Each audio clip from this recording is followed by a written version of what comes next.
Welcome to the Exam Study Expert Podcast, helping you ace your exams at school and university through the psychology of high performance and the science of studying smarter, not harder.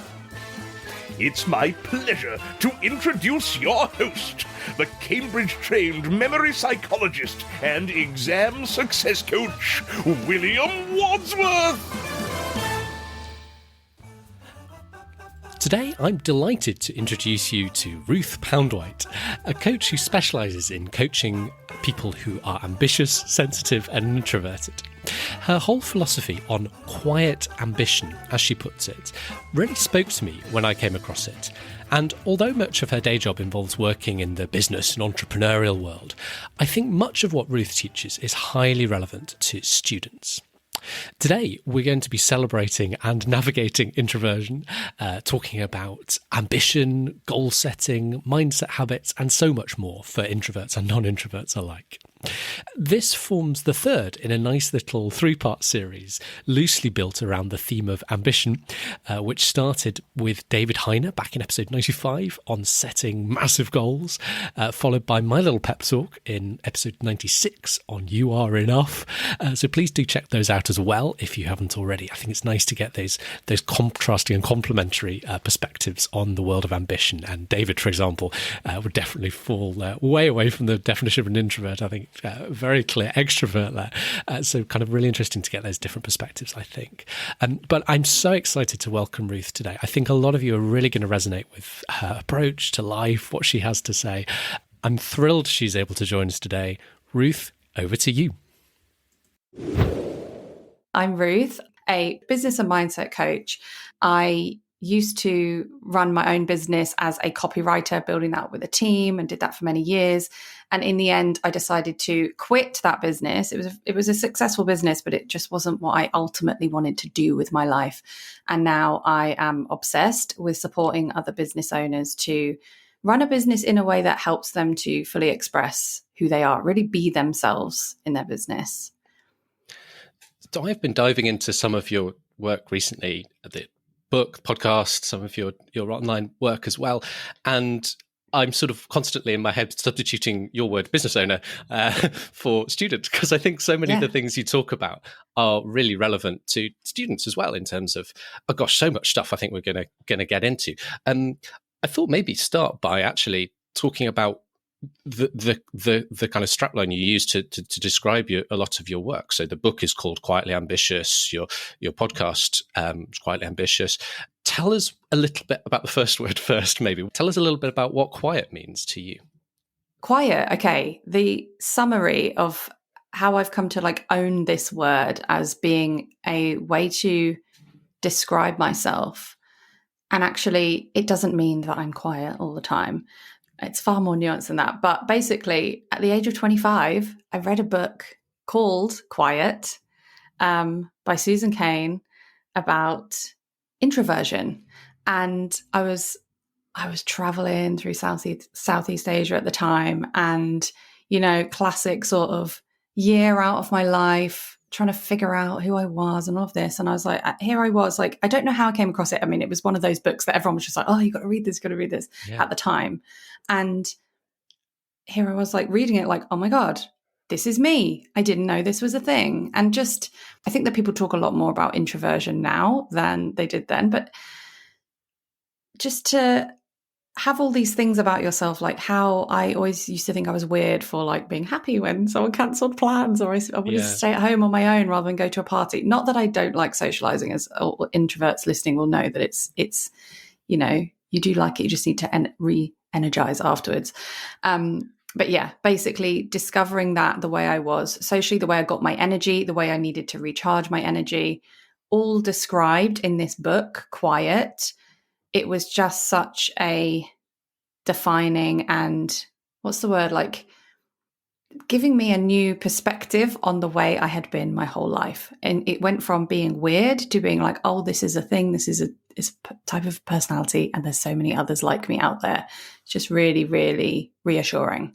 This is the bare bones of what I mean by quiet, introverted, not always wanting to be the center of attention, not always wanting to be loud and sociable, although don't get me wrong, I can be. But yeah, this is what I mean by quiet. And I know that so many of the people I work with, that it makes such a difference to understand that part of themselves in that way as well. I think it's probably fair to say that the stereotypical image of the kind of bookish, scholarly kind of person, that probably is a bit of introversion wrapped up in that. And certainly by no means I'm suggesting that all of our listeners are introverts. I'm sure we have plenty of very extroverted listeners too. And I've met some of you, and you're very extroverted. But I've met quite a lot of, I think, individuals that do fit the classic idea of introversion. And I'd include myself in that amongst our audience. So I think that was one of the reasons I was particularly interested to have a chat, because we've never talked about it as an explicit theme on the podcast before. And as you say, it's sort of that kind of magic when the penny drops and you realize, oh gosh, yeah, this is this idea that is part of who I am. It's sort of, you feel heard, you feel seen, and perhaps arms you with some practical ideas for what you might do differently as a result of that. The book you mentioned, Quiet by Susan Cain, as a little aside, I was actually talking to, I think he was the sort of deputy head or something at a fairly well-known private school in the south of England. And he said that was the best book on education he'd ever read. And it wasn't about education. It's not about education. It's about introversion. Yeah. But it's really interesting that he saw it in that light and had all these insights that were so relevant to education. So definitely do recommend that book. Go do check it out. Curious then, Ruth. So for you, looking back on your own days as a student, whether at school, university, how did that kind of idea of introversion affect you at the time? What did it mean for your kind of experiences? Yeah, it's interesting that you mentioned like the education part of the quiet book, because I don't remember it all, but I remember it had a lot about like how can we support introversion in the workplace and in educational settings. Yeah. And I remember thinking when I was reading that book, like, oh, all the teachers at school, the comment every parents' evening is, yeah, she's too quiet, she's too quiet, she's too quiet, like all the time. And it's just like, no, I did well at school. I was pretty academic and high achieving. And then, but that was always the point at which I needed to improve. Too quiet. And it's just really interesting because when you look back through a different lens, you think potentially maybe I wasn't too quiet for one, maybe it's just okay. Or maybe there are different ways of encouraging introverts or people who have different ways of socializing or preferred ways of socializing to speak up. But certainly I was the kind of student who was usually head down, getting the work done, and always aiming for the high marks. Like that was definitely my learning personality. If the idea of sort of speaking up in class is something that perhaps doesn't come so naturally to an introvert and something that's a little bit harder, then what are some of the strengths? Yeah, I love that question. And I always have to caveat this by saying, if you don't identify as an introvert, it doesn't mean that you don't have these strengths. Yeah. But I do believe that I and other introverts like me are really good listeners and observers. And I think that there is a lot of power in that. I remember as an adult, I was like volunteering, trying to figure out what I wanted to do. I was probably still in university at the time. And I just remember, because I was volunteering at these places like where people a lot older than me worked there. And I just remember how I just got the feeling that they loved talking to me. And I felt like the reason they loved talking to me was because I was just so good at listening and they did all the talking. And anyway, but by being a good listener, you obviously pick up on different details or nuances. And I've just always been fascinated by the way things work and like observing the world and observing people, observing humans. And I do think that is a huge strength, and the work, and it serves me so well I should say I did philosophy for my degree. I did history and philosophy. So it's very much suited to that kind of thinking. And then now the work that I do with coaching, it's just absolutely perfect. I mean, the saying is always like, we have a rich inner life. And I feel like it's not that you're just in your head. imagining all things and like being closed off to the outside world. It's that you're there observing the outside world, and that is informing what's going on internally as well. Yeah.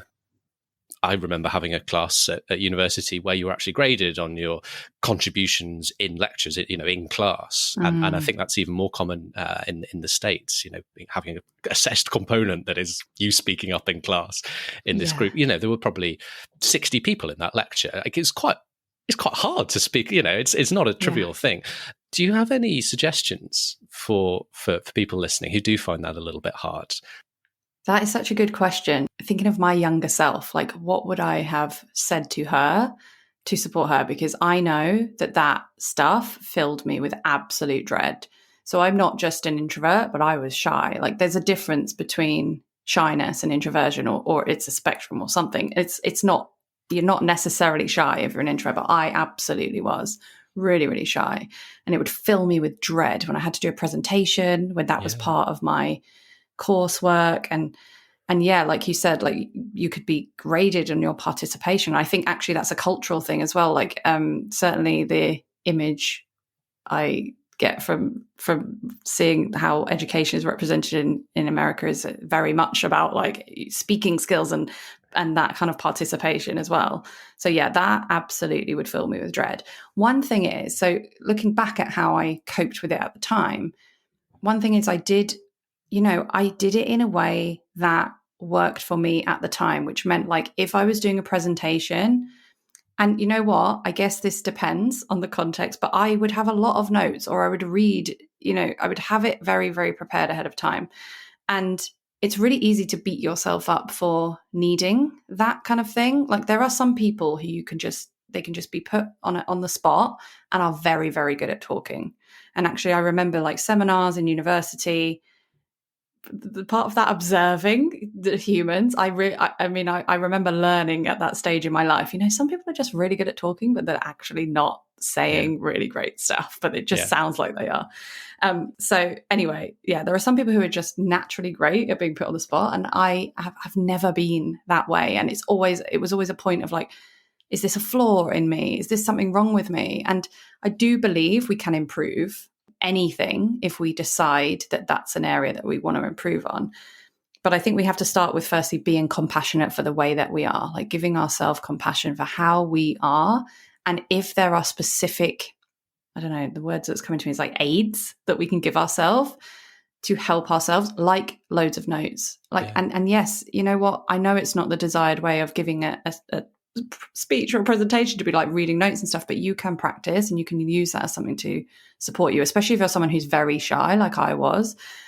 You're just not going to do it otherwise. So cut yourself some slack for that, firstly. And then the stuff that goes a lot deeper than that, I suppose, is there's a lot of reasons why we might be shy and really overly concerned with how we're coming across or what other people are thinking of us. Usually there's some fear based around that kind of stuff going on. That's why we're shy, or that's why we're really nervous to deliver a presentation or to speak up. That's the more ongoing and deeper work of understanding what is it in my life that has made me feel like either it's risky to speak up and be heard, or what is it that has made me feel rejected in the past for doing that? I mean, this is the kind of stuff that we would work on in like a coaching relationship, in business. It's exactly the same for any kind of situation, speaking up, being visible in life in general. And you basically get into a practice of adding extra meaning to your thoughts. So if your default thought is, I am terrible at speaking, always questioning it and asking, is that true? Is that 100% true? What else could be true? And what happened in my life that may have made me feel this way? And it sounds really simple, but it's actually really deep work, and it takes a lot of practice because most of our thoughts are kind of happening so quickly and automatically that we don't even know that we're thinking them. And for me, I went on this long process, like after long process. And like reading that book and finding out about the introversion was a huge part of it. But just unlearning things about myself. Like just because teachers always told me I was too quiet does not mean there's something bad about me or that I'm not good at what I do. Just because I didn't speak up loads in certain situations doesn't mean I don't know things. And just so it's a constant, I'm kind of trying to sum it up in a neat little package. It's not neat. It is messy and it can be difficult, but there's so many, I guess the core of it is there's so many things that you believe about yourself or that you believe other people think about you that either just aren't true or that you can repattern your thinking around so that they're not so risky to you personally. But always underlying all of this is total self-compassion for when you do find things hard, because we are all different. We all have our strengths, and there's nothing wrong with you if you find certain things like that difficult. Yeah, absolutely. It's really interesting. You were talking about the idea of preparedness, or as a, or, having those aids, those strategies to mitigate things that you find difficult. And I'd never kind of particularly linked it to introversion in my head, but you're completely right. It's what I do. If someone invites me on a podcast, and now I'm at the point where with the kind of, if I'm talking about how to learn effectively, how to study effectively, I've taught it so many times, delivered it hundreds of times, thousands of times probably in school workshops and coaching. And, I know it backwards. I could turn up and talk about that all day long, no problems at all. But occasionally I get invited on kind of more business, entrepreneurial podcasts to talk about the sort of business journey and growing exam study expert. And for those, I might take a whole day out of my schedule and spend it kind of writing notes on the kind of questions they said they want to ask about. And when it comes to it, actually, I don't refer back to the notes. I've sort of now got the story in my head. And sometimes I go off piste and talk about things that weren't even on my notes. But having gone through that process of preparedness, it does make me so much better prepared for the questions. And people often say, oh gosh, you're so much better prepared than so many, you did such a great interview. And, you sort of, by doing that work, it's not just to bring you up to the same level as everyone else. Sometimes that can actually help set you apart. Yeah, I love that. One thing I wanted to ask you about the deep work, as you put it, talking about sort of working on these, identifying these beliefs that you hold true and questioning them and potentially moving past them where appropriate. I guess a lot of people listening might be quite new to these sorts of ideas, or the idea that this work is possible. You've got a young boy at the moment, I know, Ruth. As he grows up and kind of particularly enters his teenage years, what might you want to teach him about this kind of work?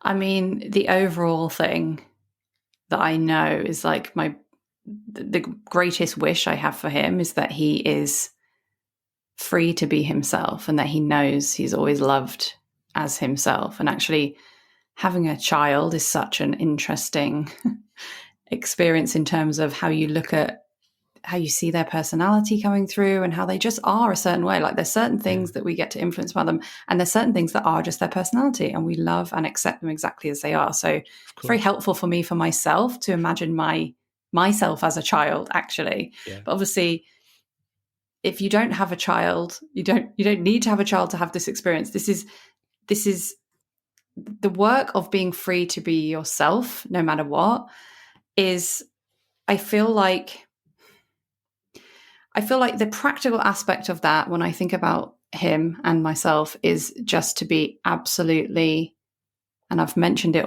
even already, but compassionate with yourself for how you are. We underestimate so massively, actually, the role of self-compassion. And if anyone listening to this identifies as the overachiever and, the good student, which I imagine a lot of people do, I imagine that you also hold yourself to quite high standards. I mean, I know that when I was, especially at university, I used to work really hard and I used to be very disappointed. I mean, at the end, like I was really aiming to get a first and I did not get a first. And I just thought, I was just so upset. And I chucked my dissertation in the bin. I was just really And just looking back, I was so hard on myself, yeah, I felt like it was great to have that goal, and it's totally normal to be disappointed as well. Yeah. So I'm not saying I shouldn't have been disappointed, but I could have given myself so much credit for so much other stuff, not just the end result. I feel like I've gone off on a bit of a tangent here, but yeah. It's a great tangent. Oh, I remember how this all linked in, because if you are that kind of overachieving person, right, you will often get a lot of your kind of self-belief, self-confidence, self-worth through the results that you create. Even some of us are very internally motivated, and sometimes we want to do it for ourselves. Some of us want to do it and have other people see, that we're doing it. But for whatever reason, we get a lot of our self-worth from that. And it tends to be that there's often a correlation between that kind of internal or external way of being driven to our goals and not and finding self-compassion to be something that is not helpful for that. So we think it's a bit of a waste of time. It's not what drives us. We always want to be driven to be better. So we think that being compassionate, like, it's okay that I didn't get a first, even though I was trying really hard for it. No, I can't think like that, because that won't drive me to do better. That won't drive me to keep, I guess I'd finish my degree at this point, but you know what I'm getting at? Like, it's not the driver. But this is why I want to emphasize, like, even if it feels like a waste of time to you, this self-compassion piece is huge. Like, if you think of it in the context of parenting, and anyone who either has a child or not, it doesn't really matter. We all know what it's like to have a parent, and all of us will have different experiences with how our parents were with us. But if you imagine having the most loving, supportive, compassionate parent who is always there for you, who supported you on your goals, but also did not berate you if you fell short of them, who knew that you were still worthy and enough no matter what. This is the kind of relationship we're fostering with ourselves when we practice self-compassion. Yeah.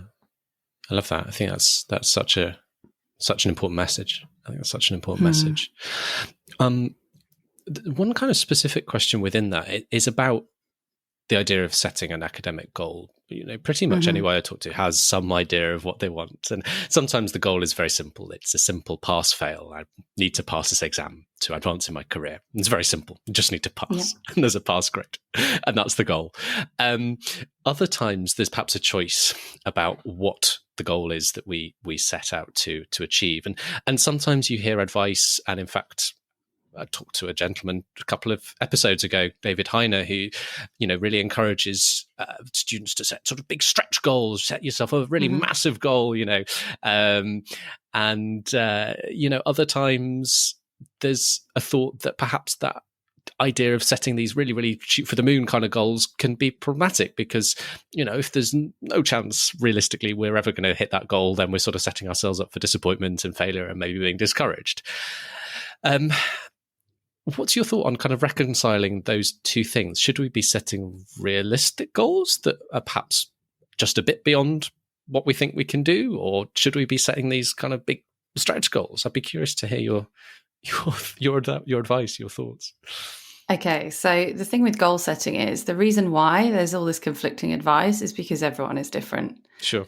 And that is the reason why. Personally, I am shoot for the moon, whatever. I set the biggest goals and I fall short of them all the time. And I actually want to normalize falling short of our goals, because I think, it motivates me to do things differently and to stretch myself, even if I fall short of them. That said, it's studied that people have different orientation towards how they're motivated by goals and stuff, right? Yeah. And some people are like me and they want to aim for the moon and very, very motivated by goals, very motivated by possibility. Anything could happen. And it's obviously a spectrum. But then on the other side of the spectrum, it's like goals scare me. If I set a goal, I am paralyzed. I can't even do it. Or potentially there could be some rebellious streak in there as well. I don't want to have to do this thing that either I've told myself or some other external thing is telling me. So I feel like the most important thing with this is to be very honest with yourself about what motivates me, or maybe not even honest, but look at the evidence, look at where you have been motivated before. Because if you're kind of new to this way of thinking, then you might not know off the top of your head. So you might need to experiment, or you might need to look at what's happened before. But you also have to ask yourself why. Like, so in my experience, although I'm very motivated by big goals, it's also very easy to get into what I was just talking about with the like overachieving, overworking. And it's like, to what end am I doing this? Am I doing this from a place of not good enoughness? Like, I'm never going to be good enough, so I have to keep setting big goals. And if I fall short, then I'm not good enough. And that's not like a nice place to be in. So sometimes it would be favorable for me to take the pressure off. I feel a bit, it's not quite as simple as that, because you can have big goals without having pressure. But if you notice you're giving yourself a lot of pressure, then you can ask yourself, like, where is this coming from? And at the same time, like on the flip side, if you find that goals scare you, you get to ask yourself, well, why? What's going on here? Like, why am I scared by this goal? What do I have to lose if I set a goal? What does it mean about me if I set a goal or if I don't set a goal? It's about kind of self-inquiry, and it's a process of trial and error, I think. And certainly if people have not experienced like either side of it, then I would encourage you to play with it. And if you've never set big goals before, then why don't you just see what happens? Like, why don't you just see how it feels and play with it? But yeah, it actually is a thing that everyone is different. And so unfortunately, it means that there's no magic formula that we can follow that's going to be the best way to set and achieve the goals that we want to achieve in life. It's really about trial and error and doing the work to understand yourself. And there's always pros and cons to each one. And I think that's worth remembering as well, because sometimes we can judge ourselves. Like, I think especially people who don't have the big goals could judge themselves against the people that do. But there's benefits. Like, maybe you're really unattached to results, and that's actually great in many ways. So yeah, there's pros and cons to each of them, but there's no magic formula in my experience and in my training as a coach. There's just, unfortunately, no magic formula. Know thyself, and if it takes a bit of trial and error to figure that out, then that's really good work to have done. I think that's great advice. I think that's great advice. You mentioned the idea of high achievers and mm-hmm. Pushing yourself to work very hard and achieve your best. And I think that definitely describes, perhaps not every single listener, but certainly a common trait I see amongst listeners when I talk to you guys. Sometimes we can end up pushing ourselves to a point where, we start to collapse in a heap, basically. Mm-hmm. And mm-hmm. sometimes, people start talking to, I feel overwhelmed, or even I feel burned out, and the push has been so hard and for so long that you've just burned yourself out. Do you have any advice for when you kind of get to that stage? And I think it's particularly challenging when you still have an exam to take. So I've been working incredibly hard for the last year. My exam is now 3 months away, but I'm now burned out. But I've still got to take this exam in 3 months and still look after a family and still maybe hold down a day job if I'm, a professional taking exams. Yeah. What on earth do we do with that? Like, what do we do in that scenario? I mean, firstly, that's hard. And just, if anyone listening is going through that right now, hopefully me acknowledging that for you can give you a moment of, oh yeah, that is hard. Yeah. And that's a small, tiny practice of self-compassion. And then the thing that I want to say about this is, if you are a high achiever, an overworker, your default is more in the doing, then it is going to feel uncomfortable when you do something different to what your default mode is. The thing that I need to learn again and again and again is to be with the discomfort of resting when I need to rest.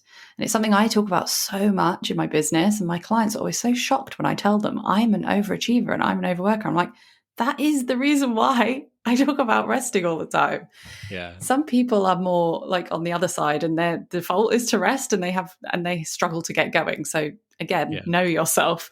But yeah, just think of it like this. It's okay if it feels uncomfortable, and it's okay if you have to do it in short experimental ways. So let's say you've got your exam coming up, and you firstly have to acknowledge the work you've already been doing. Yeah. I get it. Like, I mean, I still have dreams, some anxiety dreams about doing exams. I feel you, but you have to ask yourself, what are the facts here, right? What are the facts? And you can go through like, okay, the work I've been doing, I've been steadily working on this, and okay, there might be different facts that you have to deal with as well. But firstly, there's that. And secondly, okay, how can I pause? How can I actually, let's step back a bit, probably tuning in to what it is that you need in that moment. And a way that I used to practice this a lot was with journaling. I used to do there's this book called The Artist's Way, and the author talks about morning pages, and basically it's writing stream of consciousness. Literally put pen to paper and write whatever comes out. And if nothing is in your head, you write, there is nothing in my head. You just write stream of consciousness. And the idea of it is that you're just clearing the junk in your head, right?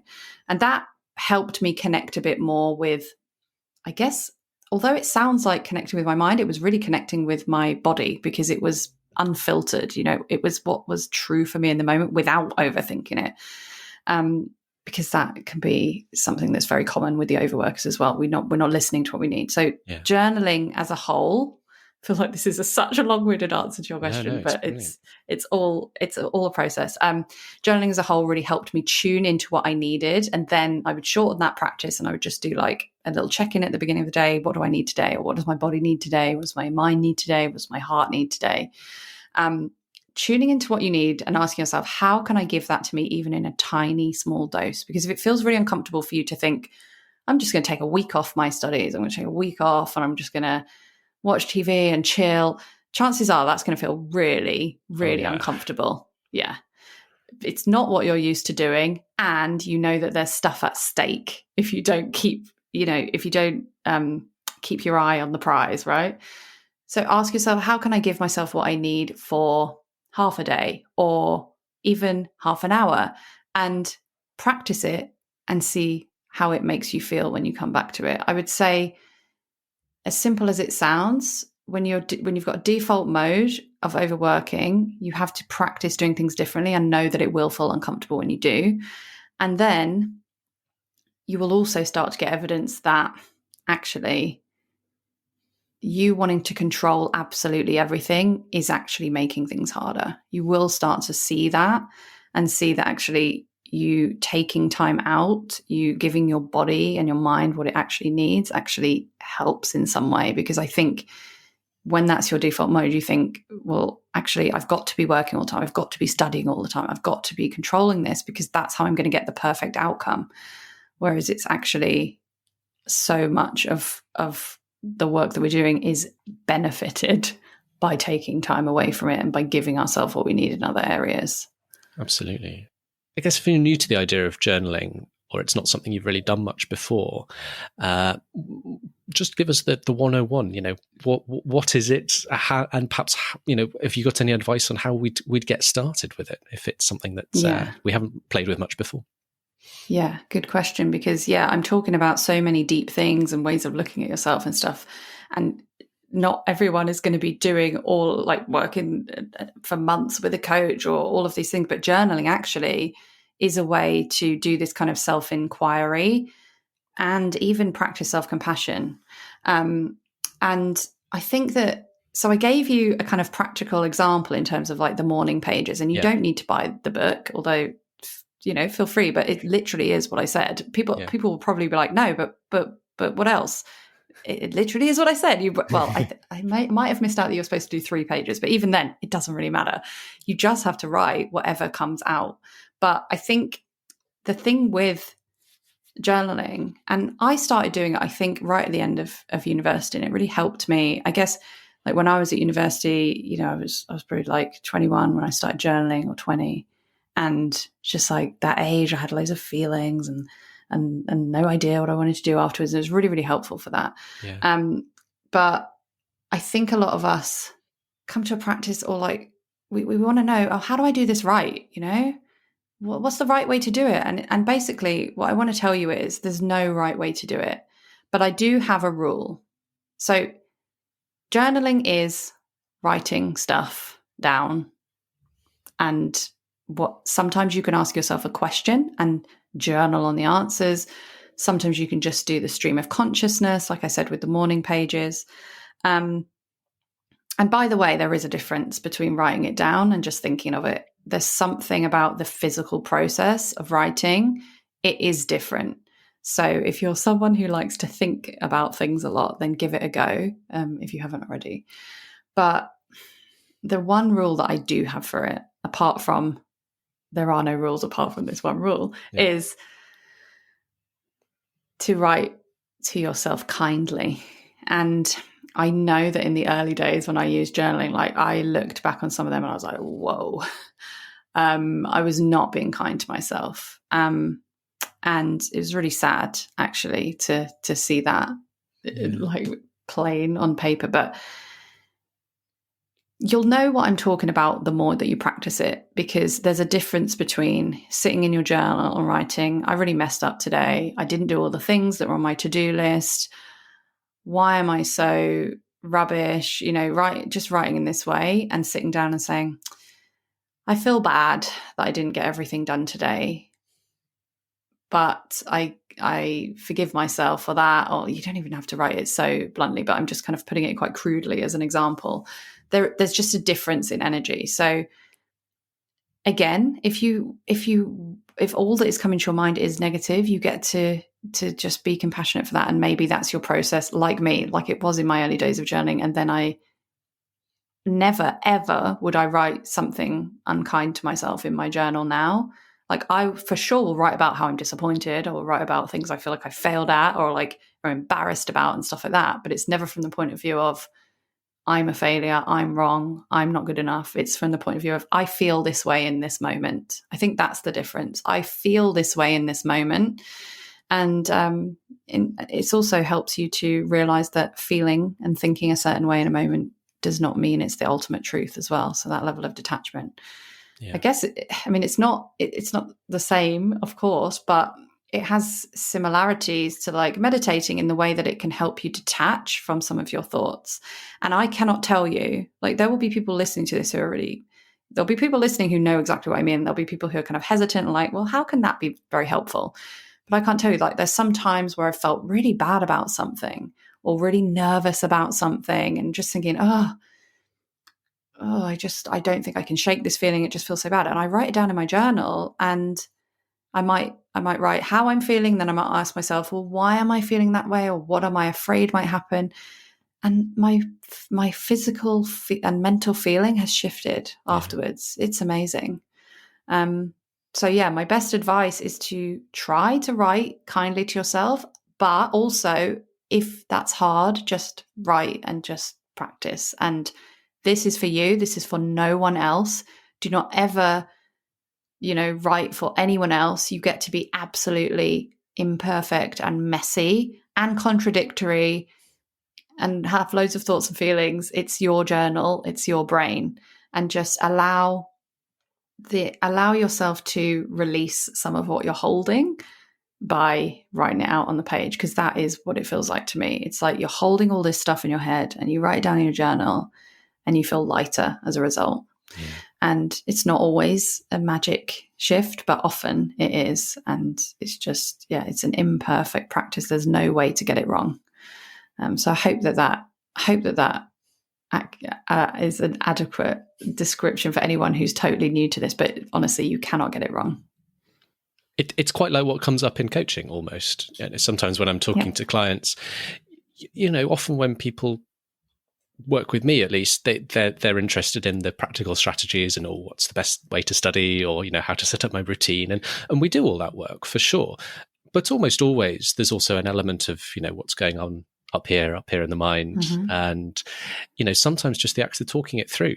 I don't have the perfect silver bullet that's just going to instantly transform it. Say you're nervous about exams. I've got a few practical suggestions, but it's never going to completely release you from exam nerves. Everyone gets nervous for exams, but sometimes just talking it through can almost be the most helpful thing I can offer. And I guess journaling is a way to sort of do that on your own, to do that for yourself, isn't it? Yeah, exactly. Wonderful. Ruth, I'd love to just finish, if you'd be so kind, with your, I guess, best advice for past Ruth. Maybe when she was 19 or 20, what would you most want to know back then that you figured out since? My biggest advice for past me was like, you are absolutely more than good enough no matter what results you achieve. And I know that past me would have found that really difficult to believe, but it's so true. And no matter what happens, you will always learn from it. That is absolutely what I would tell my past self. Phenomenal. Well, look, thank you so much, Ruth. This has been an absolute pleasure to chat. If people are interested in finding out more about your world, where would you signpost them to? My website is ruthpoundwhite.com. I am on Instagram at Ruth Poundwhite, and you can get the book Quietly Ambitious, which is all about my journey to like owning my own ambition in a way that worked for my personality.